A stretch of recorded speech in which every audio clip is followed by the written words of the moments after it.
Hello सबैजनालाई। आज चाहिँ हामी चाहिँ हिँडेको मेलामा।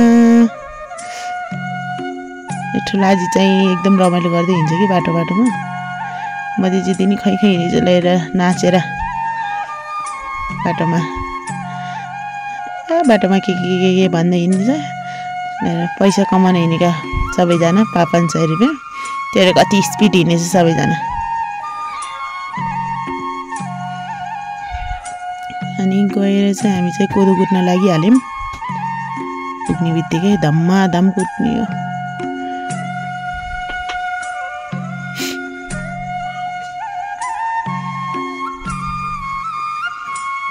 काम गरेपछि त फेरि गाउँमा फेरि हामी चाहिँ काम गरेको हुन्छौँ कि। काम सुरु गरेपछि त गाउँमा कहिले कामै भ्याइँदैन। घरि एउटा काम गरे अर्को काम गरिहाल्न पर्छ। यस्तै छ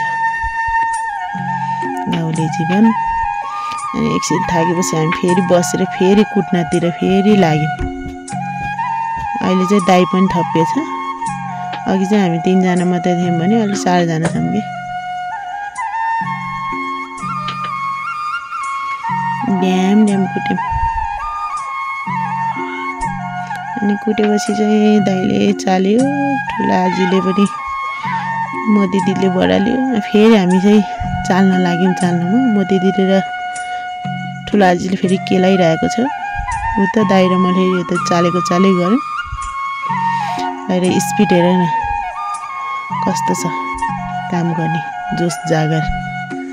अनि फेरि तिनीहरूले चाहिँ केलाको हिमल चाल्यौँ। चालेर भ्याए फेरि हामी चाहिँ बारीतिर लागिहाल्यौँ नल काट्नुको लागि। अनि डाँठ टिप्ने हेर्दाखेरि चाहिँ हामीले फेरि फर्सी पनि देख्यौँ। लिएर फेरि मेलाबाट आउँदाखेरि हालत खराब भएर हिँडाइ कस्तो छ हाम्रो।